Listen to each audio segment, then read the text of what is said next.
दोस्तों, छत्तीसगढ़ के शिक्षा व्यवस्था की जो बदहाली है उसके बारे में आज मैं आपको बताने जा रहा हूं कि किस तरीके से शिक्षा पर, चाहे छत्तीसगढ़ में अब तक की जितने सरकार रही हैं वो शिक्षा पर किस तरीके से अपना राजनीति करती है, उसका आज मैं पर्दाफाश करने जा रहा हूं। आपको याद होगा कि सरकार शिक्षा विभाग के लिए बेतहासा पैसा खर्च करती है, अलग अलग योजनाएं चलाई जाती हैं, शिक्षकों की वेतन वृद्धि करी गई है और तमाम विद्यालय में व्यवस्था उपलब्ध कराई जाती है। इसके बावजूद क्या छत्तीसगढ़ के विद्यालय की स्थिति बेहतर है? क्या छत्तीसगढ़ की शिक्षा व्यवस्था बेहतर है? क्या छत्तीसगढ़ का शिक्षा में विकास हुआ है? आइए इस पर आज बात करते हैं। दोस्तों, आपको बहुत अच्छे से याद होगा कि चाहे रमन सरकार हो 2003 से लेकर के 2018 तक और 2018 से लेकर के 2023 तक भूपेश बघेल की सरकार, इसमें बीजेपी और कांग्रेस दोनों की सरकार रही है, लेकिन दोनों की सरकार ने शिक्षकों की वेतन वृद्धि में भी काम किया और उसके अलावा विद्यालय खूब तगड़ा खोला गया है। हर जगह पे कोने कोने में हर 2-4 किलोमीटर में विद्यालय खोल दिए गए, चाहे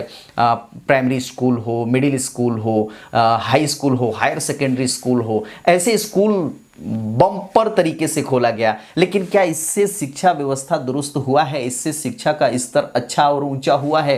ये एनालिसिस करने की जरूरत है। आपको बहुत अच्छे से याद है कि शिक्षा को बेहतर बनाने के लिए खास तौर पर जो बच्चियां हैं, दूर दराज से आने वाली बच्चियां जो विद्यालय में आने के लिए उनको लेट होता था, उसके लिए सरस्वती साइकिल वितरण की योजना डॉक्टर रमन सिंह जी ने लाया।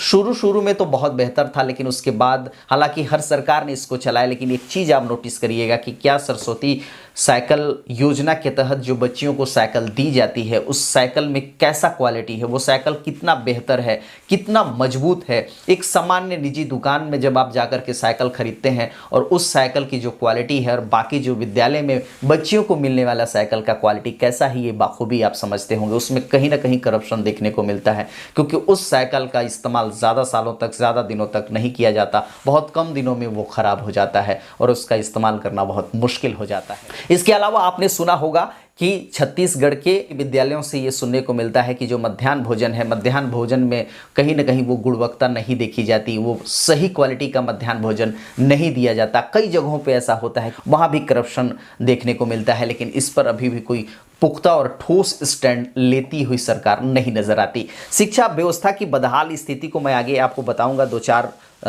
पॉइंट में, जहां पर शुरुआत मैंने कहा कि किस तरीके से इस शिक्षा व्यवस्था को दुरुस्त करने के लिए जो योजनाएं चल रही हैं उन योजनाओं में क्या क्या करप्शन है वो मैंने आपको बताया। छत्तीसगढ़ के लगभग सभी जिलों में और सभी ब्लॉक में 2-4 किलोमीटर के दायरे में बम्पर तरीके से विद्यालय खोले गए हैं, लेकिन उस विद्यालय की स्थिति ऐसी है कि वहां सिर्फ एक शिक्षक से विद्यालय चल रहे हैं। कई ऐसे अनगिनत विद्यालय हैं जहां सिर्फ एक शिक्षक ही उस विद्यालय को चला रहा है। क्या ऐसे में छत्तीसगढ़ का शिक्षा व्यवस्था दुरुस्त होगा? क्या शिक्षा व्यवस्था सही होगा? इससे बच्चे सही तरीके से शिक्षा ले पाएंगे? ये चिंता करने का विषय है। राजनीति का भेंट चढ़ता हुआ दिखता है शिक्षा विभाग और शिक्षा व्यवस्था, क्योंकि राजनीति रोटी सेकने के लिए, राजनीतिक रूप से फायदे कर लेने के लिए बेतहासा रूप से कहीं ना कहीं विद्यालय तो खोल दिए गए, क्रेडिट लेने के लिए कि हमने इतने विद्यालय खोल दिए, हमने वहां खोला, उस गांव में खोला, हमने जनता और बच्चों की हितों के लिए किया। आप हित कर कैसे रहे हैं?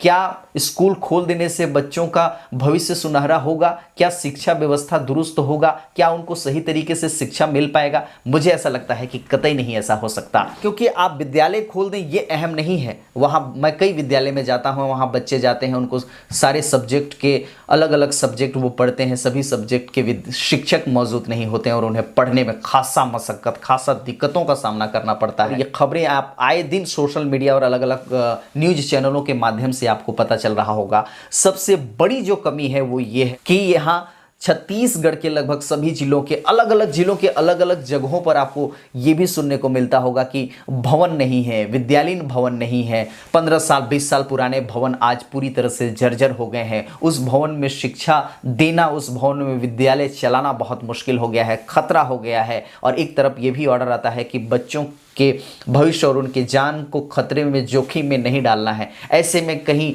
ऐसे जगह पे स्कूल चलाए जा रहे हैं, कहीं पे खबर आता है एमसीबी जिला, जहां पर प्रधान पाठक के कमरे में स्कूल चल रहा है, बच्चों को पढ़ाया जा रहा है। तो भवनों की कमी है, लेकिन उस पर कभी बात नहीं होती, भवन के निर्माण पर कभी बात नहीं होती। तो क्या विद्यालय भवन नहीं बनने चाहिए? सबसे ज़्यादा ज़रूरी अगर कहीं है देश में, प्रदेश में, कोने कोने में, तो सबसे अहम होता है शिक्षा, क्योंकि शिक्षा ही आपको एक जीवन में एक अलग प्रकाश देता है, एक जीवन में अलग सुनहरा मौका देता है जहां से आप बड़ी बड़ी कामयाबी हासिल कर सकते हैं।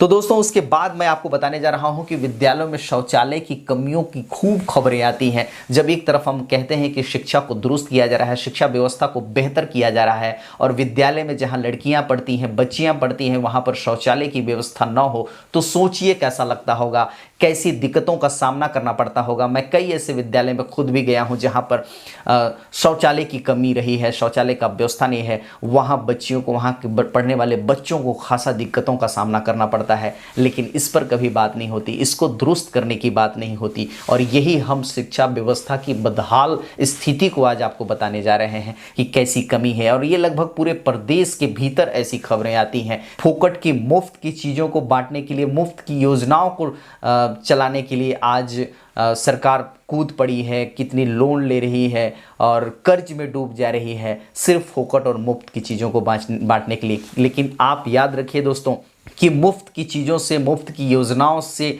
हमारा भला नहीं होने वाला है, हमारे आने वाले पीढ़ी का भला नहीं होने वाला है।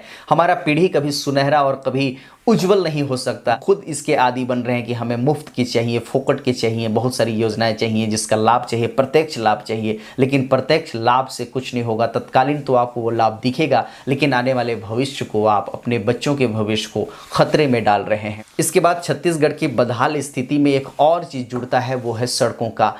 बहुत सारे ऐसे विद्यालय हैं जहां बच्चे सड़क अच्छे नहीं होने की वजह से विद्यालय नहीं जा पाते, शिक्षा प्राप्त नहीं कर पाते, स्कूल जाने से वंचित हो जाते हैं, क्योंकि सड़कों की स्थिति कहीं कहीं पर इतनी बदहाल है। और ख़ास तौर पर बरसात के सीजन में जो सड़कों की स्थितियां छत्तीसगढ़ के लगभग कोने कोने में देखने को मिलता है, ख़ास तौर पर ग्रामीण क्षेत्रों में वो इतनी बदहाल होती है, इतना बुरा होता है कि वहाँ बच्चे फिर स्कूल नहीं जाते, जिसका खामियाजा उनको अपने भविष्य के तौर पर, भविष्य को सुनहरा बनाने के तौर पर भुगतना पड़ता है। ये जो बदहाल स्थिति है शिक्षा व्यवस्था का छत्तीसगढ़ पर, इस पर आपके नज़दीकी जगहों पर क्या है, आप क्या सोचते हैं? क्या ये सही है? क्या इस पर सुधार होना चाहिए? क्या सरकार को गंभीरता से विचार करनी चाहिए? क्या सबसे पहली प्रायोरिटी हमें शिक्षा को दुरुस्त करना होना चाहिए? क्या पहली प्रायोरिटी शिक्षा व्यवस्था को इतना मजबूत कर देना चाहिए कि हमारे आने वाली पीढ़ी जो है वो शिक्षा प्राप्त करके दुनिया के आसमान के ऊंचाई पर हो और अपना कद ऊंचा करे, देश का नाम रोशन करे, प्रदेश का नाम रोशन करे? इस पर आप क्या सोचते हैं? हमें कमेंट बॉक्स पर बताइएगा। अच्छा लगेगा ये वीडियो तो लाइक करके आपके अपनों को भी शेयर करिएगा। जी हाँ, चैनल में नए होंगे तो सब्सक्राइब करना भी मत भूलिएगा। अब मुझे दीजिए इजाज़त, नमस्कार।